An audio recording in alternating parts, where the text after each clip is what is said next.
Well, if you ask me, it was Shedeur. I didn't see him throwing interceptions when he was out there. None of that. And don't get me wrong, I don't think Dillon Gabriel played poorly. He held his own, and I was impressed with the brother. But at the end of the day, I'm siding with Shedeur. The pressure was on him. The spotlight was blinding, and still he rose to the occasion. Out there on that field, he exceeded expectations, reminded everyone of exactly who he is and what unique value he brings to the game. He energized the offense, pushed the tempo, and left me thinking his performance edged out Dillon Gabriel's just slightly but noticeably. That's my honest take. Now, when you contrast that with how Gabriel handled himself in the post-game press conference compared to Shedeur's first preseason outing, the juxtaposition is striking. After Dillon Gabriel's costly fumble and his sharp remarks directed at Shadur Sanders, the glare of the spotlight swung right back onto the Browns. The pressure is surging, and the fan base has grown louder than ever, rallying with one voice around Shadur Sanders and demanding he finally be given the reins against the Cincinnati Bengals. This isn't mild chatter anymore. It's a full-blown movement. The criticism on Kevin Stefanski has escalated beyond casual grumbling. It's fierce, widespread, and relentless. After sticking with Gabriel in the last game, Stefanski's judgment is now openly questioned, his decision-making scrutinized under a microscope. What makes it even more intriguing is his noticeable reluctance to engage the Shadur Sanders debate head-on, leaving many fans and analysts baffled about his true stance. During his latest press conference, Stefanski looked uneasy. The long pauses, the hesitation, it was obvious he wasn't comfortable addressing the quarterback question, especially the moment Shedeur's name surfaced. When pressed on why he'll be playing the regular starter in this year's third preseason game after skipping it last year, his response was vague at best. "We do what the players need." That cryptic line only created more confusion than clarity. It's obvious he's hesitant to truly give Shedeur the opportunity, but equally cautious about dismissing him outright, likely because he realizes the fans' voices carry weight. And those voices aren't fading. When Stefanski was asked directly about the quarterback hierarchy, all he offered was, "We'll decide in a couple of days." But let's be real, no one buys the idea that a franchise quarterback decision can be finalized in just 48 hours. That's not strategy. That's stalling. And the fans see right through it. They know their pressure is working, and if it continues, Stefanski may be forced to acknowledge what's becoming undeniable. Shadur Sanders deserves to rise up the depth chart. With Dillon Gabriel's comments spiraling out of control, the tension around Cleveland is boiling over. Now even national analysts are weighing in. Chris Canty, for example, didn't mince words, saying flat out that when it comes to composure, presence, and performance both on and off the field, Shadur Sanders has outshined Gabriel. Shedeur's debut stood out as undeniably more commanding than Gabriel's showing. In the eyes of many, he has already earned the right to be a central figure on this team. And when you place his on-field performance side by side with the way he carried himself in his post-game press conference, the contrast becomes impossible to ignore. Meanwhile, Dillon Gabriel finds himself scrambling to salvage his reputation. He's now backpedaling on his pointed remarks about Shadur Sanders, trying to dismiss them as nothing more than a miscommunication. But let's cut through the noise. Was it really a misunderstanding? His comments were sharp, intentional, and unmistakable. He fired direct shots, and now that the backlash has erupted, he's desperately attempting to walk them back. This is where the line becomes crystal clear. There's a vast difference between being a genuine competitor and simply playing the role of an entertainer, and that's where this entire debate pivots. Chris Canty wasted no time drawing the parallel, comparing Gabriel's entertainer remark to Oregon's infamous pregame line about Colorado playing for clicks. Back then, Shadur Sanders was the face of that Colorado team under Coach Prime, and Gabriel's words now echo with nearly identical tone. Canty stressed this wasn't just a harmless slip of the tongue, it feeds into a broader narrative. No matter how much Gabriel tries to reframe it, the intent is obvious and the attempted cover-up falls flat. Fans see through it. And the chorus demanding Shadur Sanders as the Browns starter grows louder by the day. When asked if Gabriel's comments painted him as the entertainer, analysts fired back Absolutely. How could it not? After all, Dan Lanning once used the exact same framing when Oregon faced Colorado. And at that time, Shedeur was the quarterback in the spotlight while Gabriel was standing on the opposite sideline right in the middle of the firestorm. Shannon Sharpe didn't hold back either. He outright refused to let Gabriel escape accountability, rejecting the idea that his words were somehow being twisted. To Sharpe, the comment was intentional, direct, and deliberate, no sugarcoating it. He reminded everyone that this wasn't the first time nearly identical language had been used to take a public jab at Shadur Sanders. And the irony? During that exact moment, Oregon's quarterback was none other than Dillon Gabriel himself. The connection was impossible to ignore. Gabriel's weak attempt to spin his words as a shot at the media instead of Shadur didn't land either. Canty pushed back harder, questioning what that explanation was even supposed to prove. The media's role is to analyze and report. The player's role is to perform and lead. By twisting it into something else, Gabriel only undermined himself further. His excuses collapsed under scrutiny, making him appear less like a leader and more like someone scrambling to protect his image. At the same time, Shedeur continues to show composure and maturity that belie his experience. His debut performance and his calm, measured presence in the face of mounting pressure have drawn a stark contrast between him and Gabriel. This debate has now evolved far beyond a preseason quarterback battle. It has become a referendum on leadership, accountability, and credibility. Fans see the difference. Analysts see the difference. Even members of the media are beginning to echo those calls for change, urging Kevin Stefanski to elevate Shadur Sanders on the depth chart. But Stefanski's vague, evasive answers aren't helping. Instead, they only add to the frustration, making it appear that he's stalling for time while the noise around him grows deafening. The pressure has never been higher and his margin for indecision is shrinking fast. If momentum keeps building, he may be forced to hand Shadur Sanders the starting job because at this point, it's not just what the fans want, it's what the team needs. So here's the question. Do you believe Kevin Stefanski is truly trying to make the best decision for this franchise, or is he simply buying time under relentless pressure? Has Shadur Sanders already proven he deserves the role, or does Dillon Gabriel merit another chance? And as for Gabriel's controversial remarks, were they really just misunderstood, or was the backlash fully justified? And drop your thoughts in the comments below. We want to know exactly where you stand in this quarterback debate. Saturday night, First Energy Stadium. The Browns walk away with the win. The scoreboard blazes 22-13. The crowd erupts. Fans spill from their seats, convinced they've just witnessed the dawn of something extraordinary. A young quarterback sparking a new era, a franchise finally crawling out from years of dysfunction. It felt like hope, but it wasn't. Now, because what the fans didn't know was that their celebration wasn't the beginning of a turnaround. It was the opening act of a total implosion. As cheers echoed through the night, something far darker was brewing on the sidelines. Something that would fracture team chemistry, unleash legal chaos, and drag the Cleveland Browns into one of the most explosive scandals the NFL has ever seen. A quarterback's career sabotaged. A head coach accused of betrayal, a single roster decision that could rewrite the rules of professional football forever. Shadur Sanders walked into First Energy Stadium on a mission, coming off a breakout performance, 3 touchdowns, 0 interceptions, a perfect passer rating through 3 quarters. The narrative was shifting. The kid wasn't just hype, he could play. National spotlight, packed house, all eyes on Cleveland. Then without warning, he was gone, not benched, erased, the official word, an oblique strain. But insiders immediately smelled something rotten. No MRI, no sideline injury, no pain reported, nothing.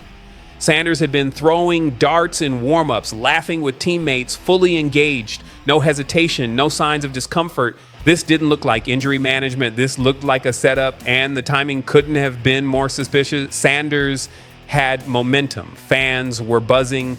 Analysts were finally taking him seriously. He was supposed to be the one to shatter Cleveland's quarterback curse. Instead, he vanished from the lineup silently, suspiciously, before the cameras even started rolling. According to multiple sources inside the building, this wasn't about player safety, it was personal. From the very beginning, head coach Kevin Stefanski reportedly favored a safe system-style quarterback, someone to run plays, not grab headlines. Sanders, he was the opposite, young, dynamic, marketable, everything Stefanski didn't want. So when Sanders began proving himself, when his on-field talent demanded recognition, that quiet rift turned hostile. Some inside the league are now calling it professional sabotage. Others, a thinly veiled power move. Yeah, head coach sending a message. But what happened next made everything explode. Sanders and his camp weren't just angry, they were ready. And behind the scenes, they mobilized for something the NFL had never seen before. This wasn't going to be a press release. It wasn't going to be a quiet complaint to the front office. This was a legal bombshell. Within hours of the game, Sanders' team began preparing a $35 million lawsuit, not against the Browns, not against the NFL, against Kevin Stefanski himself. The allegations were brutal: fraudulent injury designation, intentional defamation, manipulation of career opportunities, destruction of future earnings. His PR team drafted statements. His lawyers, elite defamation and sports law specialists compiled evidence, emails, texts, coaching notes, even practice film. The $35 million figure wasn't random. Insiders say it was calculated for lost playing time, endorsement deals, market value, and reputational damage. Suddenly, this wasn't just about one quarterback being benched. It was about the future of football. Because if Shadur Sanders could prove a coach deliberately fabricated an injury to suppress his career, it would flip the NFL's entire power dynamic. Coaches would think twice before benching a player. Every injury report would demand airtight medical proof. Every roster decision could be challenged. And Stefanski, he didn't just have a quarterback controversy anymore. He had a personal war. His reputation, finances, and career all hanging by a thread. Upstairs, the mood was chaos. The Browns had just won, but in the executive suites of First Energy Stadium, panic was spreading like wildfire. Word of Sanders' planned lawsuit leaked during the team's post-game celebration. Team owner Jimmy Haslam's reaction, according to insiders, was volcanic. What followed wasn't a routine debrief, it was an emergency war council. Stefanski, GM Andrew Berry, legal counsel, PR executives, everyone was summoned. Doors slammed, voices rose. The meeting reportedly lasted until sunrise. The Browns thought they had a victory. Instead, they had a crisis. And the conference room walls couldn't contain the chaos. Shouting ricocheted off the glass. Accusations flew like shrapnel. Fingers pointed, blame deflected, loyalty questioned. At one point, an executive allegedly erupted, "This franchise wasn't destroyed tonight. It was destroyed the moment Kevin declared war on our quarterback." All eyes turned to Stefanski. No longer viewed as the architect of a winning team, he was now seen as a liability, dragging the organization into the abyss. His authority, once firm, evaporated overnight. Players began to quietly distance themselves. Assistants started keeping receipts, documenting every interaction. Front office staffers shielded themselves from the fallout. The Browns facility no longer felt like the headquarters of a football team. It felt like a legal minefield. Every meeting was now documented. Every casual hallway conversation could be evidence. Paranoia spread like wildfire. Stefanski, once respected, had become radioactive. Nobody wanted their name tied to his. With a $35 million lawsuit looming, Stefanski wasn't just a coach anymore. He was the epicenter of a legal storm threatening to implode the Browns from within. Outside the building, headlines detonated. Inside it, trust crumbled. Yes, the Browns had escaped with a win on the field, but their locker room was a battlefield. Players weren't just confused, they were split, tense, and unsure who to believe. Veterans stayed silent, caught between loyalty and self-preservation. Offensive players close to Sanders went quiet, dodging interviews. Defensive players kept their distance, careful not to pick a side. Special teams ghosts. Nobody wanted to be dragged into a scandal spiraling out of control. And while the team stayed silent, the fans did not. Local sports radio abandoned game analysis for trial talk. Analysts called it sabotage. Fans called it treason. Former players piled on, condemning the decision to sideline Sanders and questioning if coaching politics had gone too far. The Browns' silence only poured gasoline on the fire. Stefanski gave no meaningful answers. The front office offered nothing but a vague precautionary decision. That didn't fly with a fan base that had been waiting decades for a real franchise quarterback. Sanders was their glimmer of hope, and they had just watched him ripped away before he even had the chance to shine. Meanwhile, the media smelled blood. Late-night shows mocked the fiasco. Podcasts dissected conspiracy theories. National reporters froze game footage frame by frame, searching for clues the Browns refused to provide. And in the center of the storm, Shadur Sanders. Silent. Not a word to the cameras, not a post on social media, but that silence, it spoke volumes. Because while Cleveland scrambled to contain the fire, Sanders and his team were already building a flamethrower. This wasn't reactionary outrage. This was a strategy. Behind the scenes, his camp assembled a war room of their own: defamation lawyers, sports law veterans, digital forensics experts, crisis management specialists. Every angle covered. Their target, Kevin Stefanski, not just as a coach, but as a man. Reports claim the legal case is stacked. Practice film, player evaluations, internal emails, text messages, timeline breakdowns, all aimed at proving a calculated pattern of bias, manipulation, and deceit. Footage showed Sanders practicing the day before the game, full participation, no sign of injury, walkthroughs smooth, pre-game warm-ups, laser accurate, no hesitation, no pain. Every clip undermined the public narrative. Every retrieved message pointed not to caution, but to conspiracy, and insiders whispered this wasn't even the first time. Sanders' camp alleged months of subtle sabotage, snide comments in film sessions, unexplained benchings after strong outings, cold shoulders in meetings, but this time it had boiled over. This time, the quiet sabotage had escalated into something undeniable. This time, they were ready to go to war. This wasn't some out-of-the-blue stunt. Sanders had been stacking impressive practices, earning praise from veterans, and steadily winning over the locker room. He hadn't had extensive time with the first-team offense, but when those reps came, the proof was undeniable. Quick release, sharp reads, a different energy. Coaches saw it. Teammates felt it. The front office, ever attuned to marketing momentum, understood exactly the storm this would stir up. And buzz barely scratches the surface. The moment the news dropped, Browns fans lit up comment sections with fire emojis, GOAT icons, and bold predictions. National analysts who doubted Sanders' readiness were suddenly clearing their schedules for kickoff. Even casual NFL followers who hadn't thought about Cleveland in years now had a reason to watch. Because whether you're a believer or a skeptic, Sanders is must-see. This debut was more than football. It was a pop culture moment. His college resume had already given him name recognition. His father, Dion's legendary status, gifted him a ready-made narrative. His confident media presence made him magnetic to some and maddening to others. Supporters called him the franchise's future. Detractors labeled him overhyped. But everyone agreed. When Sanders stepped onto the field against the Panthers, it would matter. For the Browns, this was a calculated gamble. Preseason snaps may lack regular season pressure, but they're still a crucible, a measure of command, composure, and adaptability when the script inevitably unravels. Sanders hadn't spent months syncing with the starters. Timing was still developing, yet the staff was ready to throw him into the fire and see how he burned.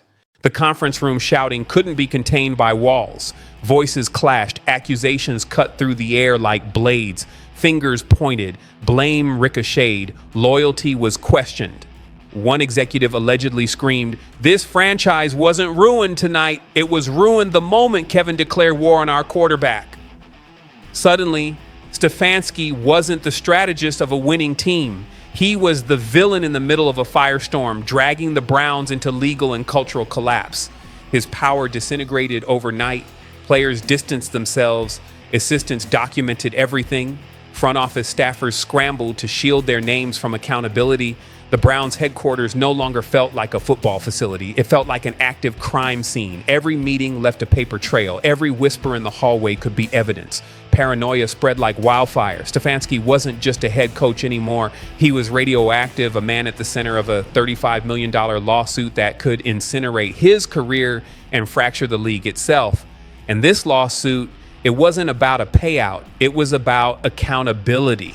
Once those private communications hit the public record, the Browns wouldn't be facing quarterback controversy. They'd be facing organizational exposure. League officials, rival executives, and team owners were glued to the situation, sensing something historic. Because if Shadur Sanders proves a head coach fabricated an injury designation to eliminate a player politically, then every sideline decision in the NFL becomes legally vulnerable. Stefanski may have just opened Pandora's playbook. The ripple effects were instant. Coaches whispered about liability. One defensive coordinator admitted privately, "We might need liability insurance just to bench a guy now." An offensive assistant joked, "Soon, we'll need a lawyer standing next to us with the depth chart." It sounded funny, but nobody laughed. Training staffs were ordered to document everything, every twinge, every stretch, every bandage. PR teams updated crisis manuals. Front offices rewrote communication protocols. Agents, meanwhile, smelled blood. Suddenly, every benching, every injury, every coach's decision became leverage. Players weren't just fighting for snaps anymore. They were armed with legal ammunition. The balance of power was shifting quietly, rapidly. And it all began with one quarterback who refused to take a silent benching lying down. Inside Cleveland, the meltdown deepened. Conversations turned to whispers. Eye contact disappeared. Veterans withdrew, protecting themselves. Rookies and draft picks wondered if this was what NFL life was supposed to be. The locker room vibe was no longer team unity. It was paranoia wrapped in forced professionalism. Executives scrubbed emails, staffers documented every choice, HR monitored behavior like investigators. This wasn't football anymore, it was survival. Offensive players closest to Sanders lost all faith in Stefanski, fearing they could be erased next. Defensive players remained neutral but uneasy. Special teams became ghosts. The locker room wasn't divided by scheme, it was divided by fear. And outside, Cleveland's reputation cratered. Free agents quietly told their agents anywhere but Cleveland. Draft prospects circled other franchises. The Browns had become a cautionary tale. Jimmy Haslam's ownership drew whispers of a forced sale. What began as a simple quarterback controversy had become a crisis of identity. Fire your coach, you validate the lawsuit, keep him, you obliterate the locker room, side with Sanders, you undermine future coaching authority, side with Stefanski, you lose the face of your franchise. There was no right move, only fallout. Through it all, Shadur Sanders remained silent. No interviews, no pressers, no angry social posts, just calm, calculated restraint. But his silence roared, because while his mouth stayed shut, his message spread everywhere. A TikTok surfaced. Sanders in the gym moving like a combine prospect, Instagram clips, focused training, motivational captions, Twitter likes, fans calling out the fake injury, hashtags like number justice for Shedeur. Every move looked casual, but insiders insist it was deliberate. This wasn't damage control, this was targeted warfare. His PR team used digital platforms to dismantle the Browns' narrative while positioning Sanders as calm, collected, and unjustly wronged. No outbursts, no ego, just receipts, fitness, and quiet defiance, crushing Cleveland in real time. And it was working. The fan base didn't just support Sanders anymore, they identified with him. Young fans saw him as a symbol, the athlete who refused to fold quietly. The lawsuits may unfold in courtrooms, but the real battle for reputation was playing out in the open. And in that battle, Sanders was already winning. This is no longer quarterback versus coach, no longer Cleveland versus controversy. Thank you guys. See you next video.